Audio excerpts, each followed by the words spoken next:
Welcome, friends, to this episode of the Everyday Educator podcast. I'm your host, Lisa Bailey, and I'm excited to spend some time with you today as we learn together and we ponder the delights and challenges that make homeschooling the adventure of a lifetime. Now, whether you are just considering this learning possibility or deep into the daily delight of family learning, we think you'll enjoy thinking along with us. But don't forget, you'll find even closer fellowship in a local CC community. So go to classicalconversations.com and find a community near you today. Well, listeners, this is the first episode of Everyday Educator podcast where you got to see us live and sort of in person. And we can sort of see each other in person. We can see each other live. And so I hope that it does not distract me or you from the content and the conversation of our podcast. It's sort of jarring to look up and see myself talking to you. And it may throw me off when I begin to talk with my hands, as I usually do. And I see that reflected back. And I hope it won't be disturbing for you. I have some awesome friends with me today. I've got Kelli. Wave your hand, Kelli. And I have Delise with me. Delise, I'm so tickled to have you. You guys probably know Delise from the Blessings in Motherhood podcast. And she is joining me today, along with Kelli, as we talk about what it means to become a lead learner. Now, I know that some of you are thinking, I'm sorry, I think you have gone from preaching and straight to meddling now. I thought you were supposed to be helping me educate my children. I'm actually not interested in learning anything myself. No, I'm just kidding. Because I suspect that all of you, my faithful podcast friends, are already learning a lot alongside your kids. And I hope you have discovered it's a delightful journey. But we want to talk about what it means to intentionally become or continue to be a lead learner. So I want to start by asking both you guys a question. I think I know the answer for both of you, but I don't know if all my listeners do. So Delise, I'm going to ask you first. Would you say that you are a curious person? Yes, at times to a fault. I am extremely inquisitive. It's been funny too in my 30s because, at work now it's very popular to take these personality tests and they want to know Oh, how my you're word. doing. Mm-hmm. Right. And all of my results always come out exactly the same. So my self-assessment this time was completely accurate. And I'm highly inquisitive. Usually it shows up somewhere on the discernment piece, but it's just because I have asked so many questions that Yes. now I know the answer to my questions. And I'm not going to stop doing that. So, yes, I would definitely say that I consider myself to be curious. Yeah. You know what, Delise? I actually think that is the best skill for a podcast host to have. Somebody asked me one time, you've been doing these podcasts for a really long time. Are you not like running out of things to talk about? I'm like, oh no, I have an endless supply of questions to ask to anybody that I can convince to come on the show with me.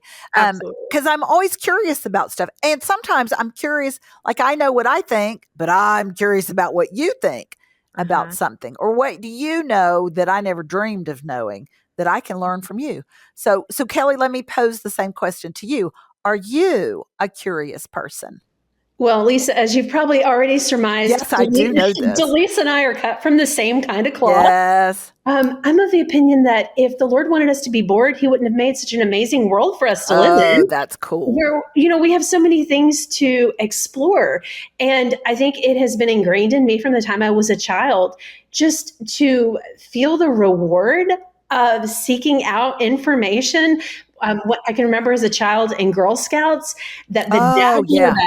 the dabbler badge where you get to dip your finger in lots of different pots and puddings, was my absolute favorite because I got to explore so many different topics. So yes, as you probably guessed, I would consider myself a curious person too. Okay.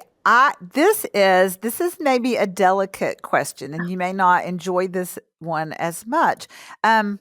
I also like to ask lots of questions, and I am a dabbler in many things, but I have discovered about myself that I am sometimes fearful of new things that I don't know enough about to be good at. And this is a fatal flaw. This is a flaw. Hopefully, it's not fatal. This is a flaw for me. So, I want to ask you guys, what do you like to try new things?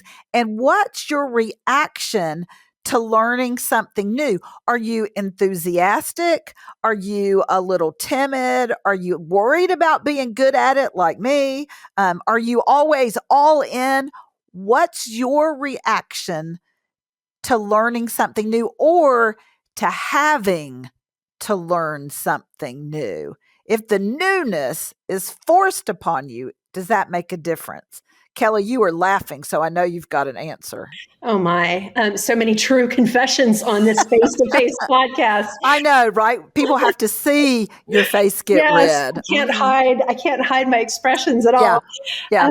I will say this. It is a virtue and a vice that Yeah. I am innately a perfectionist. Oh. And when I think about trying new things, I am typically all or nothing, which I have found in my adult years, as Delise has already alluded to, does not always serve me well because I've learned through homeschooling and through just my experience in classical education that learning is a process. And I judge myself too harshly as to whether or not I've been successful in learning something because I think in my mind, I attach a deadline to Oh, success. yeah. That's good. I feel like, oh, if I'm not, the world's most foremost expert on baking sourdough bread Right. in 6 months, 3 weeks after you. yeah, I'm throwing out the starter. No, and I really have tried to divorce myself from that type of thinking because it doesn't serve me well. First, it makes me Yeah. feel terrible about my, success or my perceived failure. Right. But also, it makes me intimidated to try new things and to approach new things with a spirit of genuine interest and inquiry. So I'm Right. trying to take that perfectionist in me and just tame her a little bit so that I Yes. can enjoy the learning process a little bit more. I love that. I think that we are innately more able to show grace to somebody else than we are to ourselves. And Yeah. so, I mean, a lot of times I just think I need to serve myself a big old helping of grace when I have messed this up. And I need to not be so focused on success that I don't enjoy the journey. That can kill it. That can kill an exploration if you demand perfection really fast. Delise, what about you? Are you eager to try new things, whether it's your choice or not? I love this question so much. And I love what you said, Kelli, because honestly, what trips me up is when I'm focused on learning it for the sake of performing.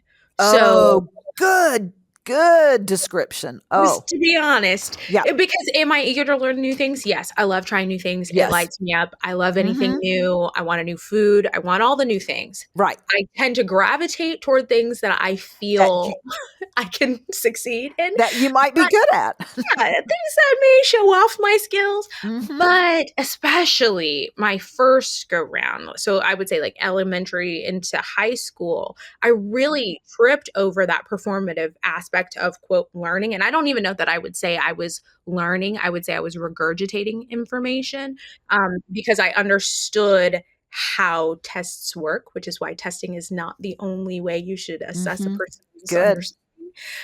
And so I could make an A on any kind of test. Right. And not know anything about the subject because I understand how this question works and I know what you want to hear Yes. from me, whether it's fill in the blank, whether it's multiple choice. And so it really is about, it's more about understanding and enjoying the process of learning and what I'm internalizing.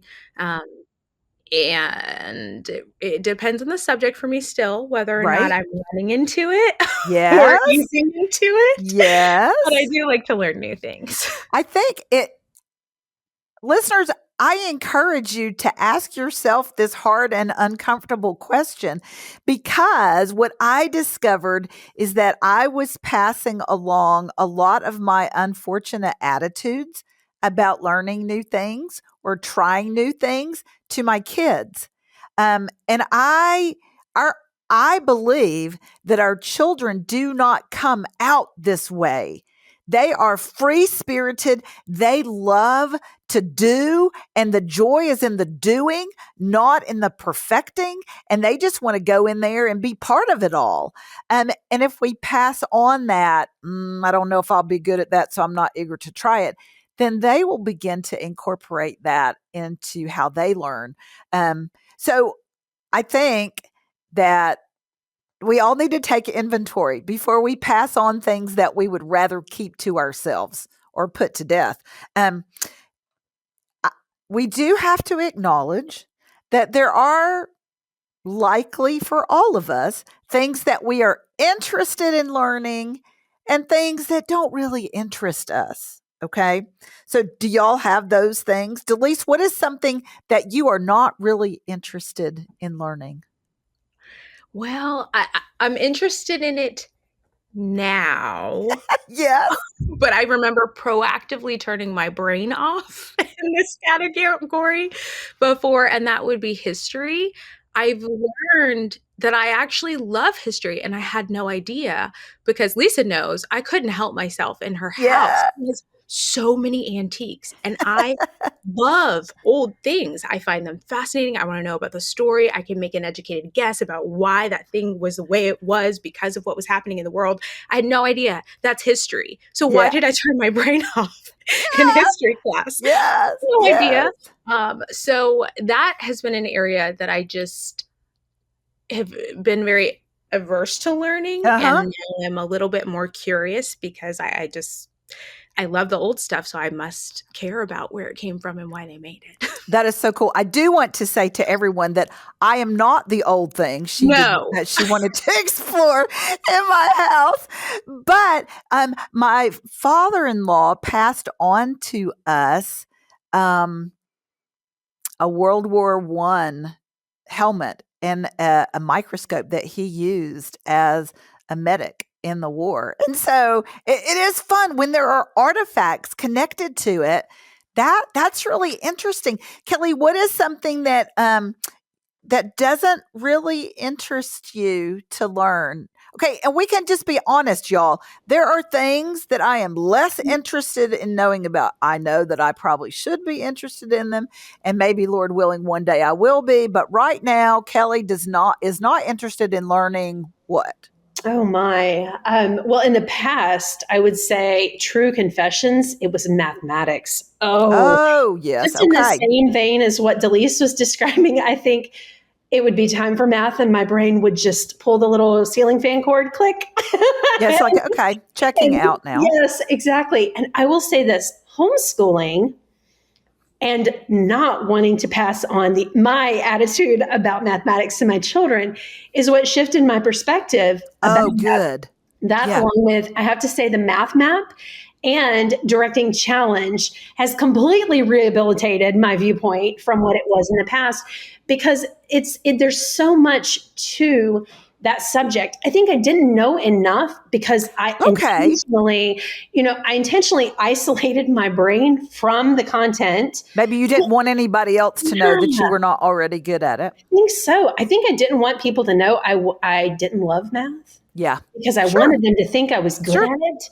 And I think the thing that I've discovered is there are stories that surround mathematicians and why they wrote the types of problems and theorems that they did at certain points in history. And so I have learned that there is a fullness to the knowledge of that subject that I was completely not aware of. And I think, similar to what Delise said, like I knew how to take tests, and I thought that was the measure of my success with knowledge. But now I'm learning, what I have learned is that wasn't learning. That Right. was just, like she said, regurgitating information for a purpose. But learning is something different entirely. Yeah. And so I Yeah. think homeschooling and being exposed to the fact that, we look at information through a different lens, because, That's good. we serve a God who has made an incredible world. And to look at any part of his creation and not see him reflected in it, if we Mm. look for his reflection, how can we not love the Yeah. thing that we're studying, because we love him? And Yeah. so that has been my challenge with directing challenge classes, just to say, where do you see God in this thing that you may not find lovely, because we find him lovely? And I think that's been a perspective shift, not only for me, but for the students who are in community with me, and hopefully my own children as well. Yeah.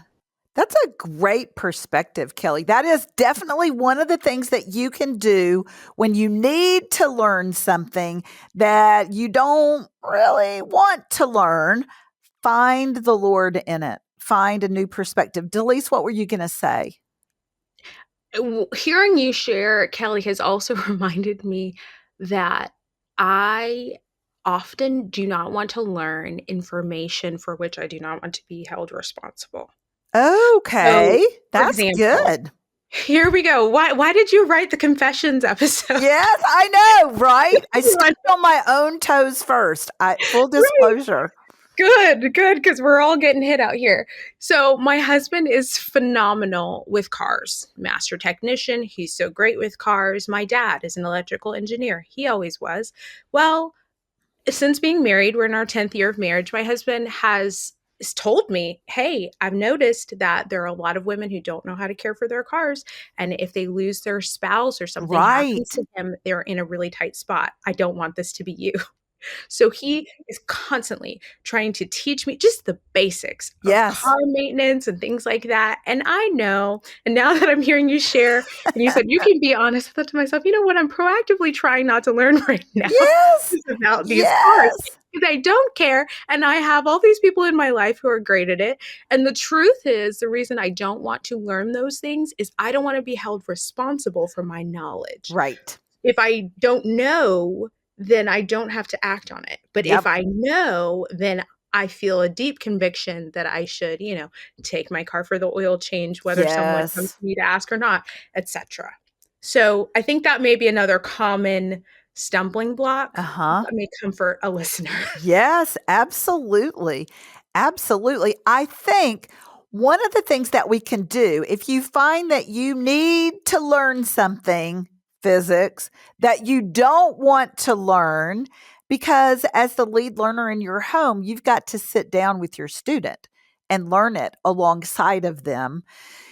What do when you have to learn something you don't want to learn? You can find somebody who does know it, who can inspire you to get better. You can do what Kelli said and find another perspective. Well, can I find God in this? You could go look for something. You love stories, not physics so much. So let's find some stories about physics.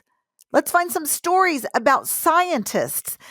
Let's find the entry point. Keep looking for the entry point.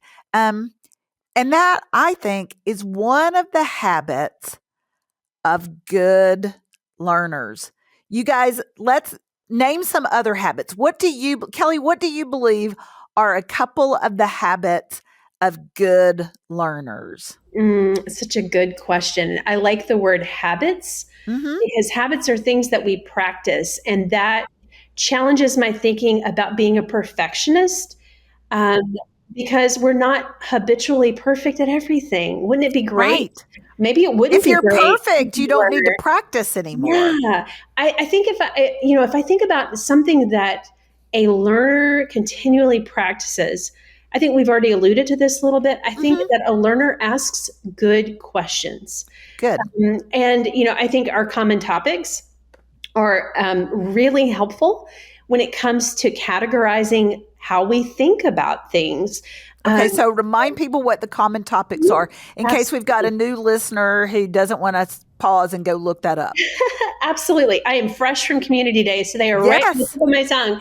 So the first would be definition, how we Mhm. define terms, and they're not in any particular order. So please Right. don't try to assign, a mnemonic device or anything to them right now. Then I would also say comparison. So Mhm. looking at two things and examining those for similarities or differences. Okay, good. Circumstance, thinking Mhm. about what is happening, almost in concentric circles around a particular topic. Thinking about, for instance, if I'm thinking about today and community day and what happened in the class with the students that I was in. Well, what was going on in community outside of our room? What was going Right. on in our area? What was going on in our state? What was happening in the United Oh, States yeah. where we are? That type of thing. Relationship. So, Mhm. considering things like cause and effect, what brought something into being, and then Mm. authority. What do other people who are perceived experts in the field, or what do other texts that Okay. are respected about a subject have to say about that? And I think thinking back over my past and some of the things that we've already said, I don't think I thought so circumspectly about the things that I would click, my brain Right. off of. I think Right. if I had Right. thought about mathematics in that way from the Mhm. get-go, I Mhm. think I would call myself more of a natural mathematician instead of a practiced, habitual mathematician. How's Yeah, that there you instead? go. There you go. There you go. Delise, what are some of the habits of good learners as you just think about what it means to be a good learner, or you've watched somebody who you think of as a good learner? What are some of their habits? Yeah, I love this question too. And Kelly, I will say you hit on a lot of Yes. the first ones that come to my mind. But one that you haven't said yet that I think is necessary for all of those things is humility. Just Mm. the part of it is the awe, like the reverence that you have for Yes. God, but then also the humility to be willing to be bad at something in order to be good at something, as my mother That is would so say. good. Your mom is wise. She's a good one. Mhm. And it's true, if you're willing to start at the bottom, then you can learn. And if you're also willing to acknowledge the fact that there's always more that you can learn, then you will continue to learn. And so I think that's a really good habit, whether you consider yourself an expert at something, whether you have, a paper that says you're an expert at something or not. We expect our doctors to continue to research. And so Yes. Keep everyone needs. learning. Mhm. Right, please. I beg of you, continue to learn.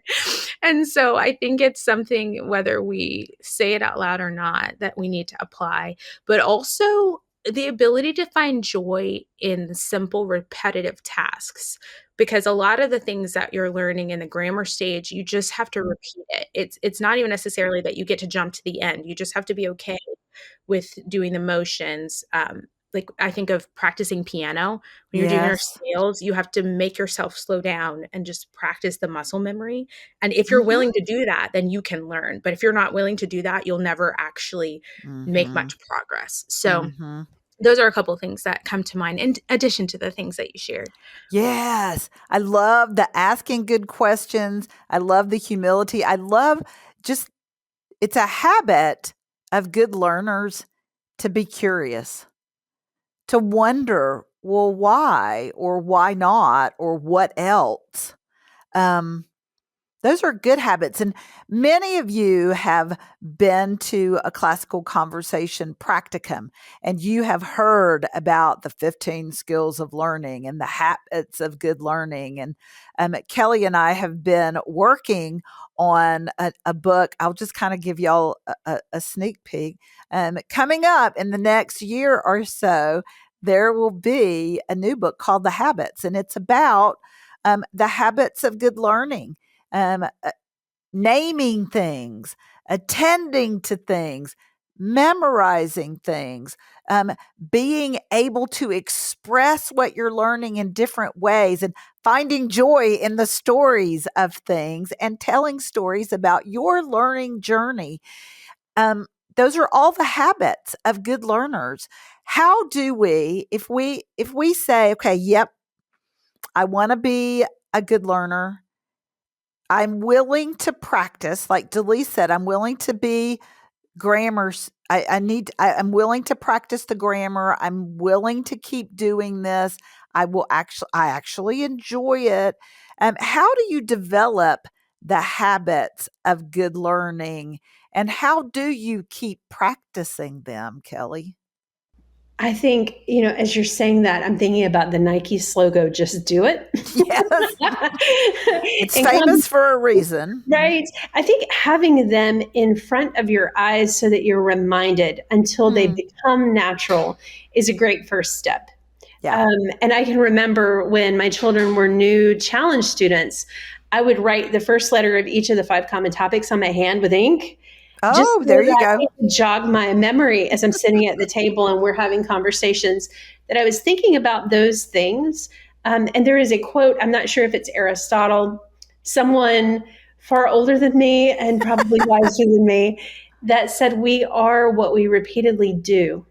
Oh, yes. I think if we want It's to nice. become a learner, we have to consistently practice the habits Mhm. of being one. And Mhm. sometimes that's not natural because maybe that's not the way that we were taught to learn things, as the three of us have Sure. already alluded to, a little bit.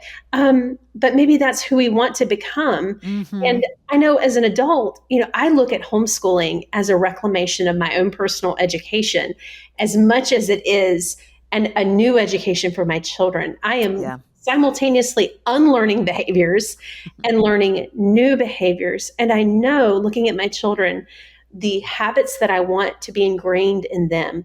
And so, in essence, I am that reminder to them Right. that we're constantly talking about those things in those ways, to the point where now all three of my children, who two of the three have graduated through Challenge 4, my youngest is in Challenge 2, they will have conversations with their friends, and I will hear those same habits coming out of Yeah. their mouths Yeah. because they've heard it consistently, from my mouth to their ears. So when I hear my daughter having a conversation with a friend and she says, "Now, wait a minute, you need to stop and define your terms."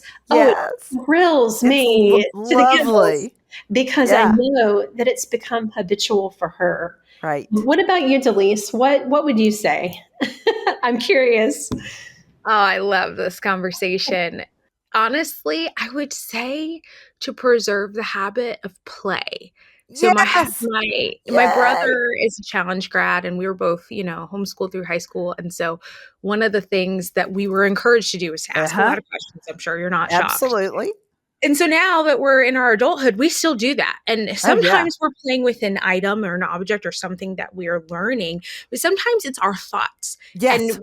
And so what you just said about your daughter, define your terms. I mean, that sounds like a conversation my brother Oh, and I would have yeah. about, well, what do you mean by this? And explain that. And what if you look at it from this angle? Would that be the Right. same? Right.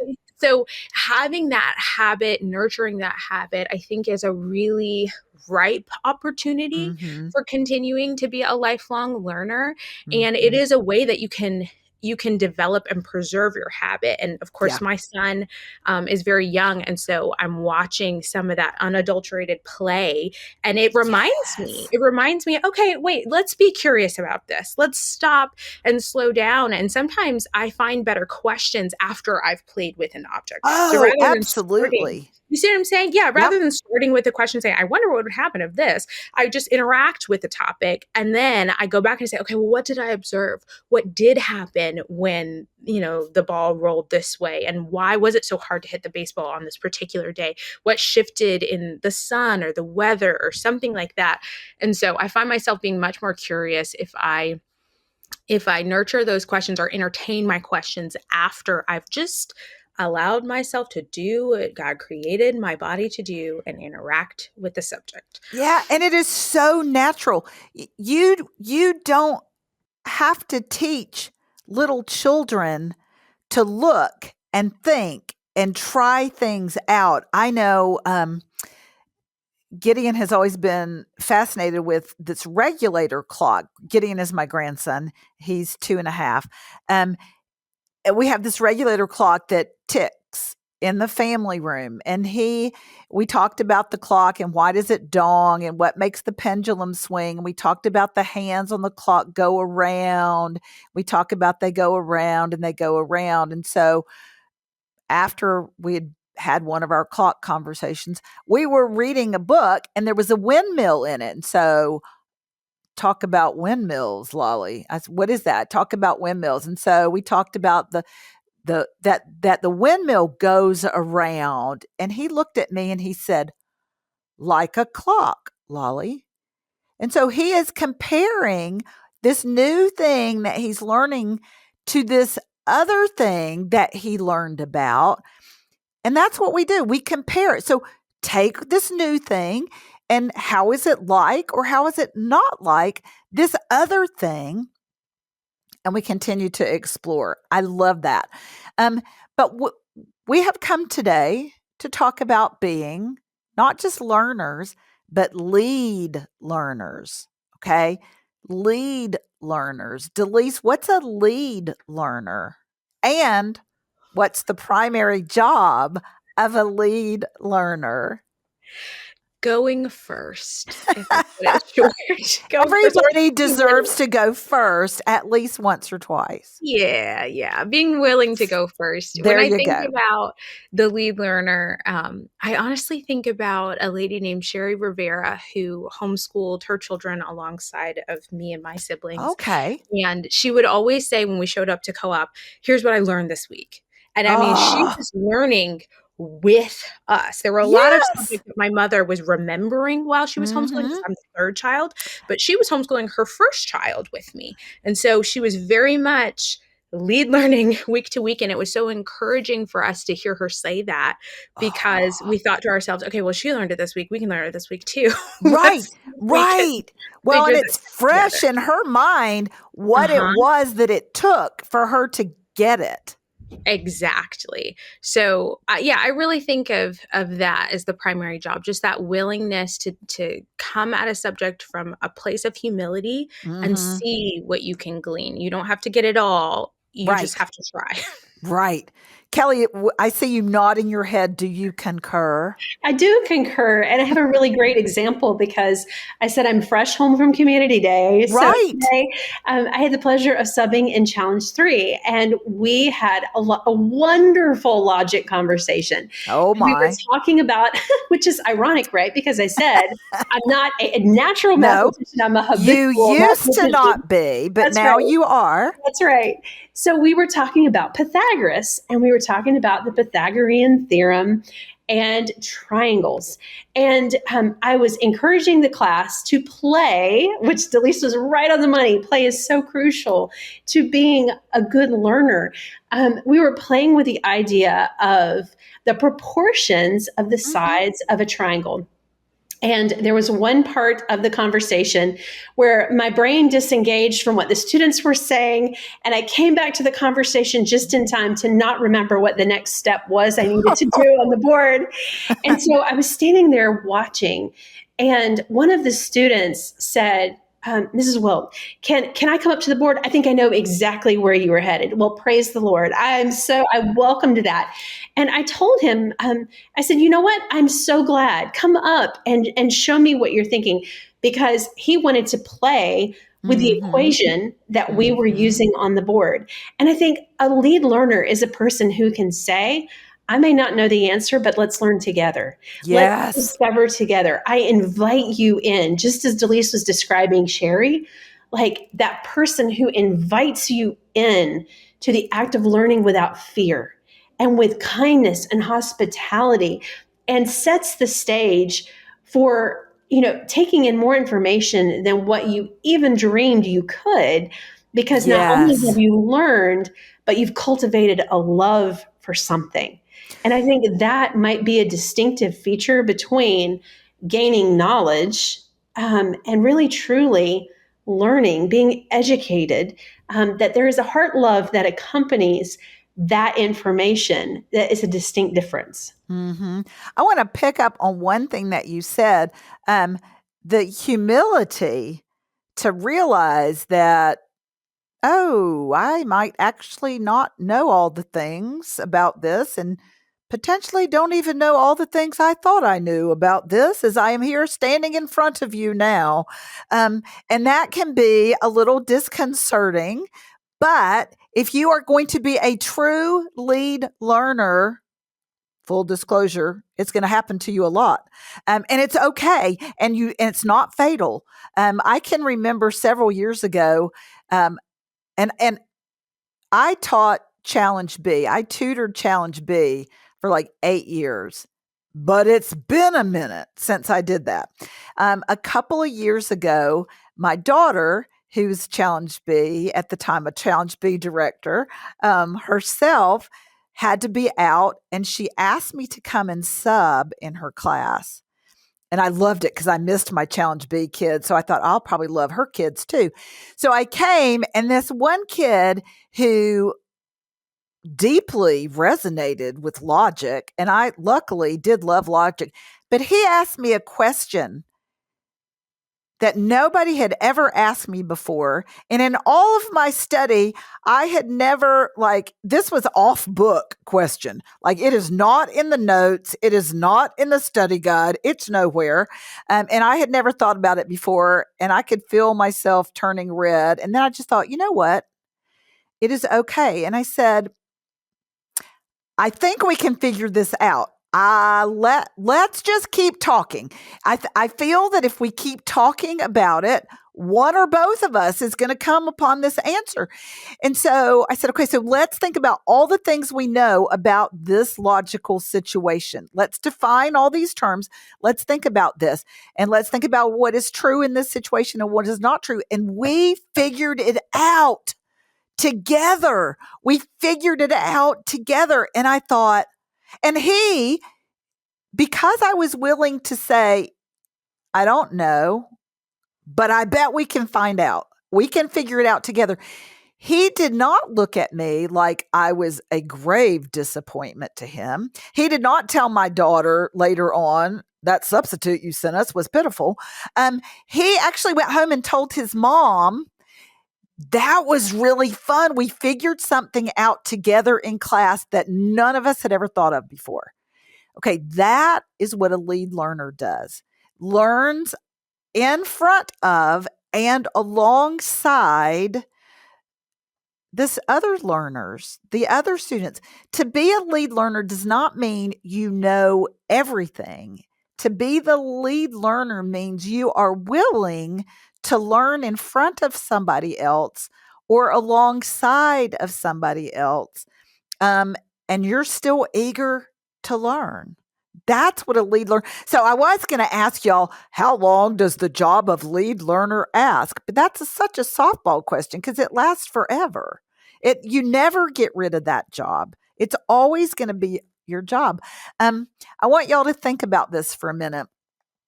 A time when you had to learn or maybe relearn something, maybe in order to teach somebody else. I want you to tell us.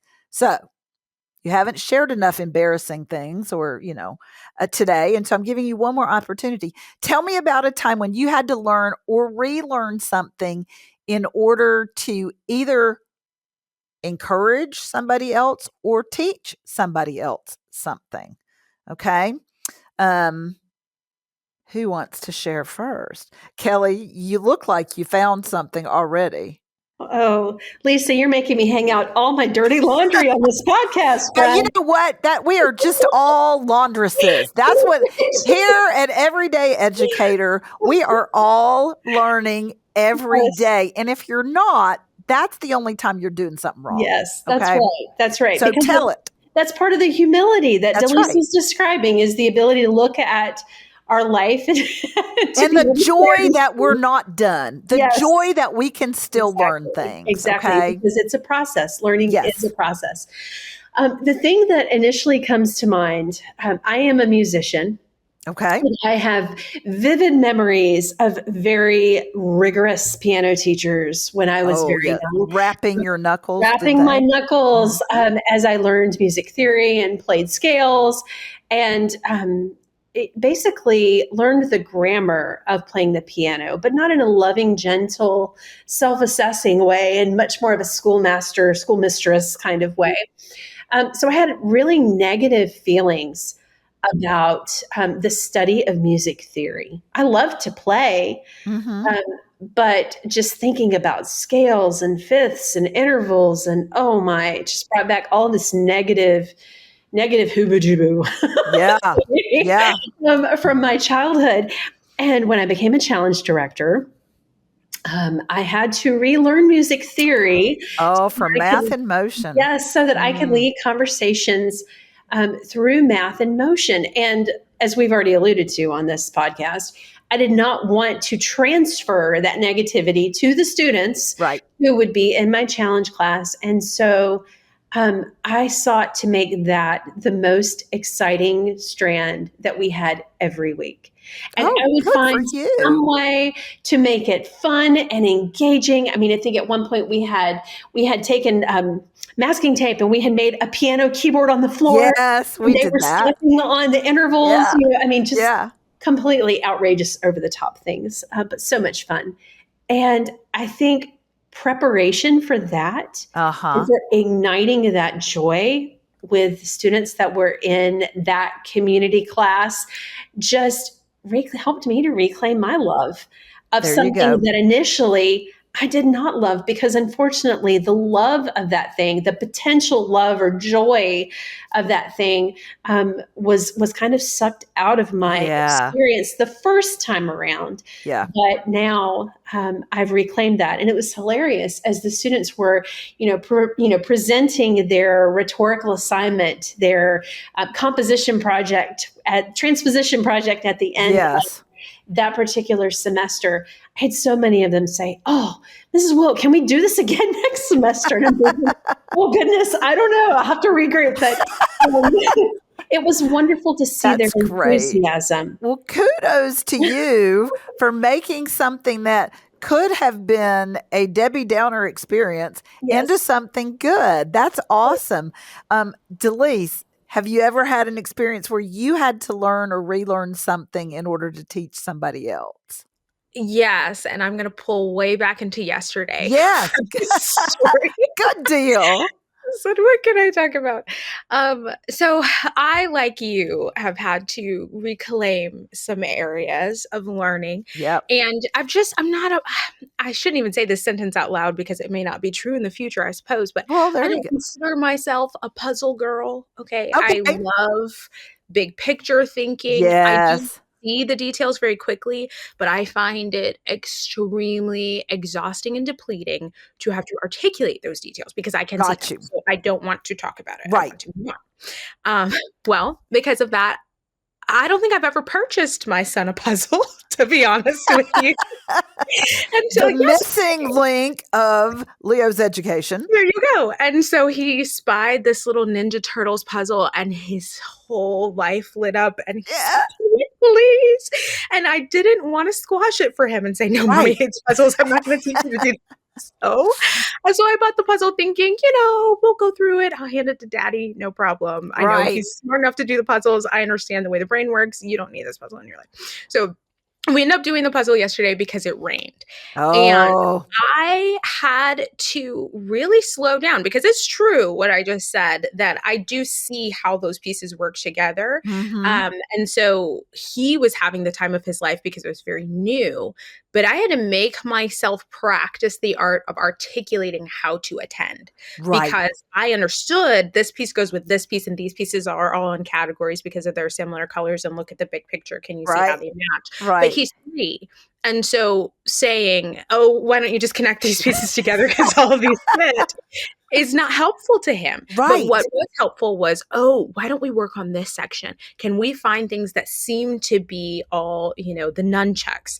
And let's Yeah. put these nunchucks together and then look at the piece that you know is part of the nunchucks. Yes. Why are those shapes going to connect? Twist it until you find that." And just that process of Number one, slowing down to be Yep. kind enough to say it, but also watching him learn and helping him to connect why a puzzle makes sense in the way that Mm-hmm. he Mm-hmm. thinks.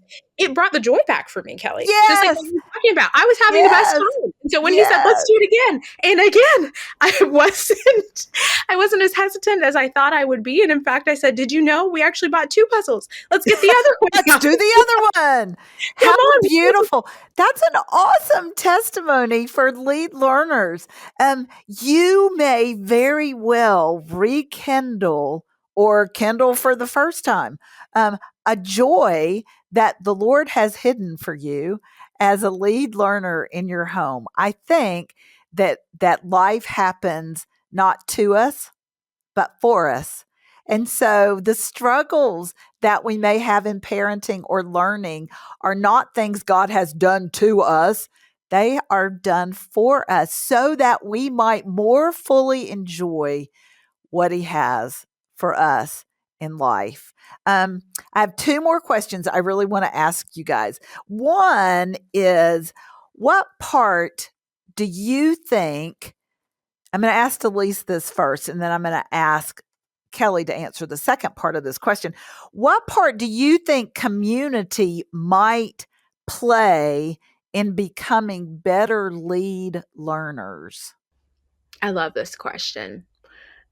I think, well, here's what I'll say. I do not pretend to know the exhaustive answer to this question. Of course, I don't In know my that anybody does. experience, exactly. So, in my experience, community has been very comforting in Mm, learning because awesome.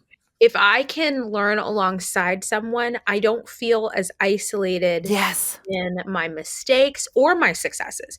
I'm one of those people, if I learn something, I have to share. Yes. That's right. That is how I am. Yep. And so there's that side. And then on the other side, if I'm struggling with something, even if we're just learning alongside one another, you're Right. not the expert. I'm not going to for you to divulge all your knowledge. If you would just learn this with me, Yes. I find that I have more longevity. So Hmm. I really do think that community is essential for learning. I love that. I love that. You hit on all the good things. Um, we get encouragement from one another. We are inspired by other people learning alongside of us. And a lot of times we're equipped because somebody will get something that I don't get, and I'll get something they don't get. And as long as we hang together, we can probably finish the whole thing. And we can be enjoying it and we can celebrate together. That is awesome. So Kelli, here's what I want to ask you. If we now have all committed to becoming or continuing to be lead learners, and we really think that community has some part to play in it, what are some opportunities we have to learn in community? Oh, that's a good question. Opportunities we have to learn in community, I think, by being willing to serve one another, to serve in leadership, to be willing to, as a parent, to look at the opportunity to direct with those eyes, knowing that you don't have to be the expert. My goodness. All you have to do is lead those students with a spirit of grace and humility and curiosity and love, Yeah. and model for them what that type of learning looks like. I think being in community, surrounding the people who do step forward and lead and direct and tutor, and creating an atmosphere of acceptance Oh, and that's good. encouragement, I think also is a ministry to the people who are directing, because then they're not afraid to, I hesitate to even say the word fail. They're also not afraid to fly. And, Yes. I think that is the spirit of community, where we come alongside one another and we're willing to say, I might not be able to do this thing, but as Delise said, let's do it together. There's Hmm. power in together, because that means that I'm going to support you and I'm going to help you to achieve your goal. It takes away the pressure, the invisible burden of perfection, and it helps us to embrace who we are and who we're created to be.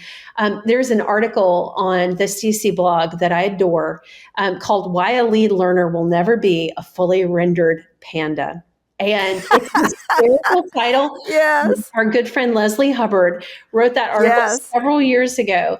And she talks about how when you look at some how to draw books, Mm-hmm. how they'll have a circle and then three circles. And suddenly the next step is this panda that looks like it's just coming off the Right. pages of National Geographic. Right. You look at that and think, well, I can't draw that. I I can't have do that missed thing. something here. Mm-hmm. Exactly. And I think part of being in community is the fact that we don't expect a fully rendered panda from the people who are serving around us, that there is a spirit of love and there's encouragement and humility, genuine humility, to love one another well, to love the things that we're learning, and to find how God reflects himself in those things together, because the pursuit of that also brings together community. Yeah. I think that's one of the things, as we're classical and we're Christian and community, that's one of the delightful things of being a lead learner, because we Yeah. are not only pursuing knowledge, we're pursuing him and how to make him known in this world. And what a Mm-hmm. great thing to rally together to accomplish. That's so well said. And I'm going to give you guys a suggestion about where you might practice your lead learner refining within community. But before I do that, I have one more question before our time runs out that I'm going to ask each of you. We are all three self-proclaimed lead learners who are not giving up that, which is our day job, right? We are lead learners all the time. Um, what is something that you either are currently learning or something that you are eager to learn in the next little while? All right. I'll tell you this. Okay. And I sort of hesitate to broadcast this over the airways because you guys are probably going to ask me about it eventually. This summer, I want to learn how to can green beans. My husband grows the most delicious green beans in the garden. They are so excellent. And we have them almost every night when they're in season because I don't want them to go to the waste and I don't know how to can.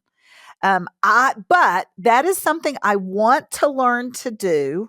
And I am committed to doing it, even if I fail first and succeed later. Okay. So there's my thing. Delise, what about you? What are you currently learning, or what would you like to be a lead learner about? Well, you can definitely pass all your canning tips over to Yes. me. Well, as soon as I have some tips, I'll pass them on. There you And go. maybe Keep them green coming. beans too. So, Yes, I love the green beans because I'm a novice canner. I only can under the tutelage of my mother-in-law. So I'll yes. Okay. come Well, on over there. she may have to tutelage both of us. Here we go. Come on over. So, in the process of gardening, I've learned that I wanted to have chickens and I need to learn to keep these chickens alive. Again, everyone on the internet may come for me. I have a very lively rooster left, and tomorrow I will receive more hens. Um, but we live in a very challenging place to keep the chickens alive. And so it is something that now not only I, but my husband, my parents, everyone is working on figuring out what is it going to take because it's not easy, but I'm Right. determined to Not learn. easy and not obvious, and yet we persevere. We Okay. persevere. Yes, All so we're right. coming. Kelli, what is the thing that you either are learning or would like to learn as a lead Oh, learner? so good. Well, I am 2 years from approaching empty nesthood. So, with my daughter finishing challenge two, our home is a little quieter. Yes. And so I feel like I have a little more white space to think about things that unfortunately I had not made a priority in the past. And one of Right. the things is my own health. Because, I think sometimes as homeschoolers, we can burn the candle at both ends. Yep. We feel like we have to do all the things and we take care of everybody's needs except for ours. Yeah. And I think there's some guilt sometimes that we shoulder for that we don't need to shoulder, because if we don't take care of ourselves, it's like being on an airplane. If you don't put your mask on, you can't help everyone else around you. True.